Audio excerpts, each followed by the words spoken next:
Happy hump day. Welcome back to Girls Who Truck. My name is Samantha. For those of you that don't know, I run a small trucking company out of Central Florida. I'm located near Lakeland, Plant City area, so south of Orlando, east of Tampa. It is a busy time of the year down here in Florida. Produce is starting to be in full swing. While that does not mean we are anywhere near the rates that we should be at, there are more loads down here than there normally are. That being said, I do not recommend that you come into this state because you are going to have a hard time getting out. The rates have dropped coming down. We used to be coming home from Minnesota, Iowa, Wisconsin area. We could usually get anywhere from $4,500 to $6,000 coming home from those areas, and now we are seeing the rates decrease to maybe $4,000 on the top end. If you are lucky, you're gonna get like $4,500 coming down here because you're gonna get a big load of produce leaving. I can say with full confidence that that's not gonna happen. But anyways, we did take a load of strawberries up to Jacksonville. This was 2 days ago. What this video today is going to be about is rejected product. This happens a lot during produce season. If you've been a truck driver for, I would give you 6 months on the road before you're going to get a load of rejected product. So, and it's a high problem during produce season because, well, what I think is that they over order and then they reject the product more often due to quality, whatever they want to call it. I'm not 100% sure how the back end of all of that works. All we do is haul the produce and do what we're told with it afterwards. So this specific case that I am going to talk about today, I don't know how many people have experience with rejected product, how many people know how it works on the back end.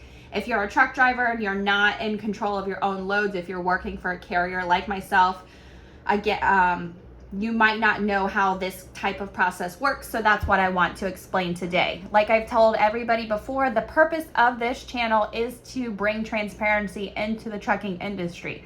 I truly believe that knowledge is power, and the more you know, the more you can, take that knowledge and do a better job at your job.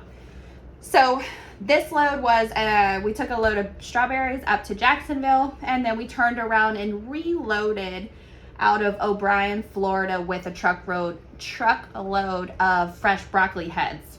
The first drop, this was a 2-drop load. The first drop was in Ellery, South Carolina to the Food Line Distribution Center. And then the second drop on this load is to Ingles. I don't know if I'm saying that right, but I say it Ingles, I-N-G-L-E-S, the Ingles Market in Black Mountain, North Carolina. So this is a 2-dropper. We got the load for $14.25. It's a little bit less than, I can't remember what it was. I believe it was $2.25 a mile, which isn't bad for leaving the state of Florida, but it was a 2-day run. So he left yesterday, had his first drop today, and then has a second drop tomorrow morning. Got to his first drop in Food Lion, and that appointment was 8 a.m. this morning, Wednesday, March the 6th. And they called him about noon and told him they were rejecting the entire order. So when this happens, what your carrier is going to ask you for, because what we get asked for right off the back is a picture of the product. They want to see the boxes. They want to see the actual produce or whatever the product might be. They want to see the CPC codes. I think that's what they're called, the barcodes, the item numbers that are on the side of the boxes. And then they are also going to want to see those BOLs for the rejected reason. So the driver calls me, says that he is they called him and told him that the product has been rejected, and they want him to back into the door so they can reload the truck.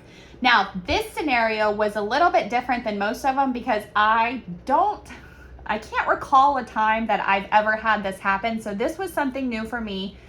When you go to these large facilities, I've made a video before about it, about lumpers and unloading fees, which I think are completely asinine that the carriers are responsible for them at all.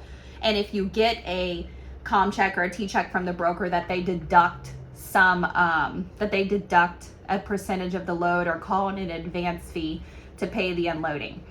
So we got there, the truck got unloaded, they charged us an unloading fee, and then turned around and charged us almost the exact same amount of money to load the truck back up. That was a new one for me. I have not had that happen before, where they charge you to reload the rejected product. Regardless, we paid the fee. I passed both of those receipts along to the broker. And at this point in time, what I need from the driver, like I mentioned, is going to be all of the pictures of the product, pictures of the barcodes, pictures of the item number, and then pictures of the PODs. I, in turn, take all of that information and send it over to the broker. The broker is the point of contact between the carrier and the shipper. Unless you're hauling direct freight, which I do not do, I am in the spot market. I only work with brokerages, which is something that I'm working to kind of change up in the next couple of years. But so far, right now, we only do work with brokers. So I take all of this information, pass it along to my broker. My broker then decides what we're going to do with this freight with the shipper. So once all of this is decided, we're hours in. So the appointment is 8 a.m. We're at noon. We have to have this person talk to this person, and that person talks to this person, and that person talks to somebody else. And there's a lot of people that get involved with rejected product. Whose fault is it? Why is it rejected? There's been times before where they want a reefer download if it's due to temperature problems, so on and so forth. This was just due to quality, which 9 times out of 10 is going to be what the reasoning is behind it. So what they decide that we're going to do is they're going to add another stop onto this load. So now we have to take this load of broccoli from Ellery, South Carolina, and we are heading up to Salisbury, North Carolina with it.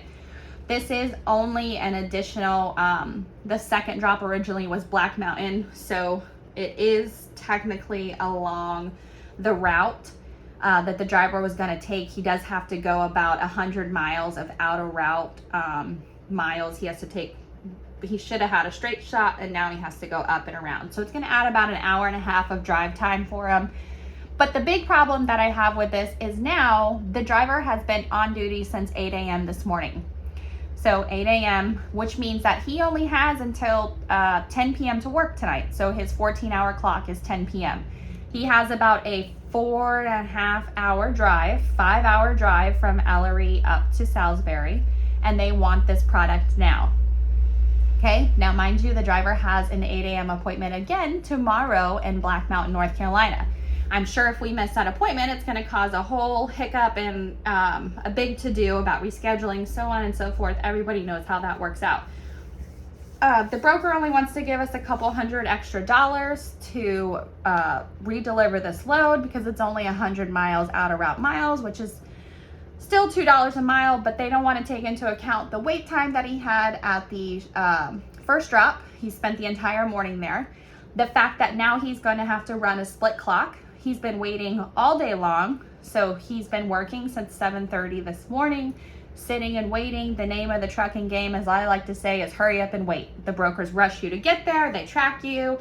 Where are you? Where are you? Where are you? And then while you're sitting there waiting, when you're on reefer products, the wait time on this stuff is 2 to 3 hours. Well, I mean, probably more, 3 to 4 hours, really, if you want to be realistic about it. So while you're waiting, they completely ignore you until something goes wrong like this. So they're not accounting for the fact that the driver sat there for hours on end, had to wait to get an answer on what to do with the product.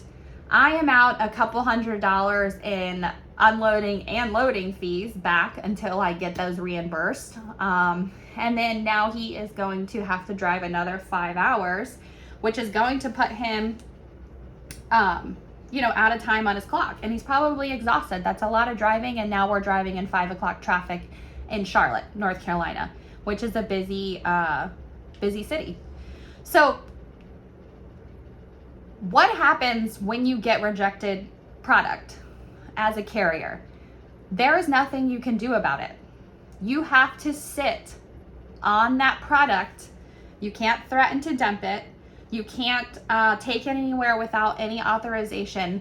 there is nothing you can do. And all you can do is hope that the broker is going to give you a fair and decent rate to redeliver this product when and if they tell you the location to take it. We have been stuck on stuff for multiple days, and there's really nothing you can do about it unless you want to face a cargo claim, which we all know can raise the price of your insurance astronomically. So we are in the process of taking this to another location. We are doing it for an additional $2 a mile. It's not really that fair to the driver. I have asked for more money for the detention time that he spent this morning, but really my back is up against the wall. And this is another one of the things that I would love to bring to light in this industry. It's something that we have no control over. There's, at this point, once the truck is loaded and we sign for that product, I am now responsible for that product. I cannot tell them, well, I can say whatever I want to say, that I'm going to drop it off at a cold storage and so on and so forth. But legally, I'm responsible for that product, and I can only take it to the assigned locations that they give me that I have agreed to, unless I want to possibly or potentially face a very large cargo claim. I could be responsible for the purchase of the entire truckload of whatever it is that we're hauling. So what I would ultimately like to see, and I'm sure a lot of other people in the industry would like to see, is some regulations or some rules about rejected product or unloading times, when we get detention paid on stuff. There's a lot of things that are so gray and that the carriers and drivers have no control of. We are always at the mercy of the shippers and the brokers. And I wish there was more that we could do about it. If you know more information than I do about detention time or about rejected product, leave it in the comments below. I would love to hear your insight. My understanding has always been, we sign for that product, I am fully responsible for that product, and there's nothing that really that I can do about it. I can only deliver it to the agreed upon locations. If those are rejected, then that product is given back to me, which I then in turn have to turn around and send it to another location that is determined by the shipper and the broker, and then I continue on my route. And there's really nothing that I can do about the rate that they offer either. I cannot refuse to deliver the load, because then I am holding a load hostage. Again, could potentially land me in a very big issue with a cargo claim. So that's what I want to talk about today. I wanted to see if anybody else had any insight, any rules maybe that I don't know about, that I haven't heard of for rejections, or detention time or unloadings, or if there's any tips or tricks you guys have to offer. I'm always open to suggestions. Again, the purpose of this channel is transparency in the industry that is so cutthroat. It's just sad that the way that it operates. I would love to meet more people like us, talk to more owner-operators, talk to other carriers. And I'm hoping to this week get out a video.